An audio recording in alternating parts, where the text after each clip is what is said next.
Hello dear students. Today's topic of lecture is power supply. You might have seen in many applications it requires power supply. This power supply actually gives the electrical power for electrical circuits in the form of voltage and current. This power supply is of two type. One is called as AC power supply. This AC power supply is used for domestic and industrial applications in worldwide. All the electrical devices and appliances like fridge, air conditioner, fan, motor pump, light, bulbs, electric irons, electric geysers, induction, etc. They work on AC power supply. In India, the domestic power supply is of 230 volt and the current rating is 5 ampere. This power supply has a frequency of 50 Hz. The AC supply is very simple to generate and can be distributed to various places with the help of transmission lines. The strength of AC power supply can be easily increased or decreased with the help of transformer. There are two types of transformer. With the help of them, we can either increase or decrease the voltage. So this AC power supply, it can be easily converted into DC with some circuits. Now the second type is DC power supply. The DC power supply, it is generated mostly using the cells or batteries, but one of the convenient way to convert a DC or to get the DC is to convert it from AC. For this, it will uses a circuit which is called as rectifier.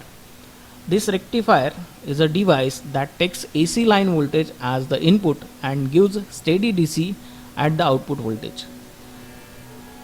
Along with the rectifier, some more circuits are required to construct a DC power supply. Now let us see what is the need of regulated power supply. All the modern electronic devices, they are designed and fabricated using semiconductor ICs. These ICs dissipate very less power. ICs consist of smaller semiconductor components. Due to small rise, there is a excessive heat in the components. This heat may damage the IC. Therefore, to increase the life of ICs, ultimately the devices require a regulated power supply. So, this power supply should give a constant voltage without less dissipation of power. So, this is the need of regulated power supplies. Now, this regulated power supplies comprise of many circuits, in which one of the circuit, which is called as rectifier, is the essential part, because this rectifier converts AC voltage into DC. So rectifier, it is an electronic circuit that converts bidirectional current into unidirectional current. The main component is the diode, which is used in rectifier. This diode conducts only in one direction when they are in forward bias mode. Hence, it is the main rectifying element used in rectifier. The power supply distributed by the power companies is AC, and all the electronic equipments works only on DC power. Therefore, to create DC, it is convenient to convert it from AC. So here it is the need to convert AC into DC with the help of rectifier. The high voltage AC is not required by all the electronic equipment, hence the voltage should be lower down, and this is done with the step down transformer. So transformer is also an essential part of power supplies. The transformer has following advantages: that the AC input voltage can be stepped up or stepped down easily as our need. Second thing, it saves the power. Third thing, the transformer isolates the mains AC power with the load circuit. These rectifiers, they are mostly classified into two types. One of them is called as half wave rectifier and second is called as full wave rectifier. Now what is mean by half wave rectifier? In half wave rectifier, the output current flows only for half cycle of the input AC. While in full wave rectifier, the output current flows for both the half cycles in same direction. This full wave rectifier, it is again classified into two types: full wave rectifier using a center type transformer and full wave rectifier using bridge type connection. Now we are going to discuss with another type of full wave rectifier, and that is called as full wave bridge rectifier. The full wave rectifier with center tap transformer has many disadvantages. Some of them are: it requires a special type of transformer, and this transformer is more costly than the normal transformer. Second, the peak inverse rating of diode which is used to construct the rectifier, this rating must be double the secondary voltage. Third point, that center tap transformer is more costly and it is very complicated to construct. Due to this disadvantages of full wave rectifier with center tap transformer, another type is developed, and this is called as full wave rectifier with bridge type.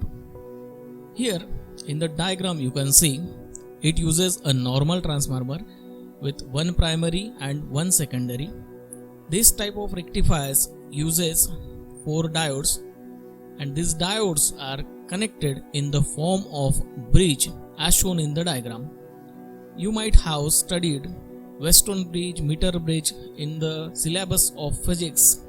In the same way, this bridge is constructed using diodes. In the Weston bridge, the resistors are replaced here with the diodes, and where the galvanometer is connected, there we are taking the output.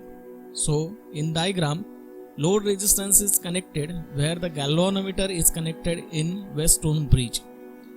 The secondary output from the transformer, it is connected between point B and E. Now let us discuss on the working of this bridge rectifier. Let point A and F, these are the points of secondary coil. During the positive half cycle of secondary AC voltage, diode D1 and D3 will be forward bias, and diode D2 and D4 will be reverse bias. So if you start from point A, the current will start from A, B, D1, C, load resistance, D, D3, E and F. So in this way, diode D1 and D3 becomes forward bias. At the same time, the point F will have negative potential, due to which diodes D2 and D4 will become reverse bias as shown in the figure. During the negative half cycle of secondary AC voltage, the diodes D2 and D4 are now in forward bias, and diodes D1, D3 are in reverse bias. Here the current will flows from point F to point A through D2, C, RL, D, D4, B and A. So here from F to A, diode D2 and D4 become forward bias, while A point will be negative with respect to point F. So diode D3 and D1 will be reverse bias as shown in the figure. In this way, for positive half cycle, diode D1 and D3 are conducting, while for negative half cycle, diodes D2 and D4 are conducting, and these pairs of diodes conducts alternately.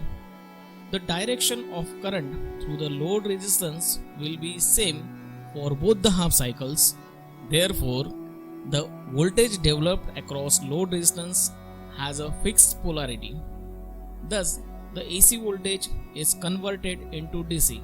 That means we can say that the bidirectional current, it is converted into unidirectional current using this bridge rectifier. The formulation for calculating the average value of output DC voltage will be same as that of the full wave rectifier using center tap transformer. That is, V average equal to VDC equal to twice Vp by pi. This will be the formula for calculating the DC voltage at the output. Suppose if the secondary voltage at the transformer is 10 volt, this 10 volt will be obviously root mean square value. So this value should be converted into max value by formula Vp equal to Vrms into root 2, and if 10 volt is the secondary voltage, then it comes to be 14.14 volt. Similarly, the average value of output DC voltage can be calculated by the formula Vdc equal to twice Vp by pi, and it comes to be 9.5 volt. So in this way, from the wave diagram you can see, for both the half cycles the output is conducted and output is appearing at the load resistance. So both the half cycles are conducting here. So that is why full wave is rectified at the output. So that is why this rectifier is also called as full wave rectifier. There are certain advantages of bridge wave rectifier over the full wave rectifier using center tap transformer. This bridge rectifier do not require a special type of transformer. This rectifier is suitable for high voltage applications. The diode can have peak inverse rating half than that of the center tap full wave rectifier. This rectifier is less costly than center tap transformer type full wave rectifier. The transformer utilization factor of bridge wave rectifier is more than that of center tap transformer rectifier. So these are the advantages of bridge rectifier. Along with the advantages, there are certain disadvantages of bridge wave rectifier. First one is it requires 2 additional diodes over center tap full wave rectifier. 2 diodes conduct for each half cycle, so voltage drop across them will be 1.4 volt, as 0.7 volt is the voltage drop when the diodes are in forward bias. So 2 diodes, they comes in series, so total voltage will be 0.7 multiplied by 2, so that means 1.4 volt. So when the voltage is appearing at the output, it will be less than 1.4 volt than that of the normal rectifier. Third disadvantage is it is not suitable for low DC applications, as the voltage drop across the diodes is there, so it is not suitable for low DC applications. Now let us move on comparisons between the rectifiers. From the table you can see half wave rectifier, full wave center tap rectifier and bridge type rectifier. These are the comparison columns. First factor is the number of diodes used. It requires 1 in half wave rectifier, 2 in full wave rectifier with center tap transformer, and 4 in case of bridge type rectifier. Second term is DC output voltage. In half wave rectifier it is calculated by Vp by pi. In full wave rectifier with center tap transformer and bridge type rectifier it is twice Vp by pi. Rectifier efficiency in half wave rectifier is 40.6%, while in both the full wave rectifiers it is 81.2%. The ripple factor in half wave rectifier is 1.21, while it is 0.482 in case of full wave rectifiers. Now necessity of special transformer.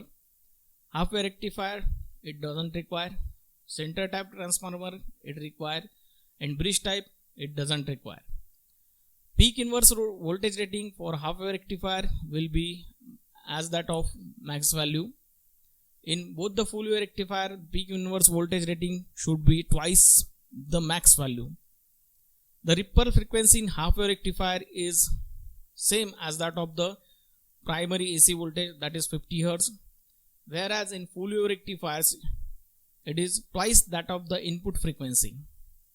The peak load current in half wave rectifier is given by Vm upon Rd plus RL. In full wave rectifier using center tap transformer it is Vm upon Rd plus RL, but in bridge type rectifier it will be Vm upon twice Rd plus RL. Here twice Rd because 2 diodes comes in series when they conduct, so that is why the total resistance will be twice Rd. So these are the comparison factors between the rectifiers.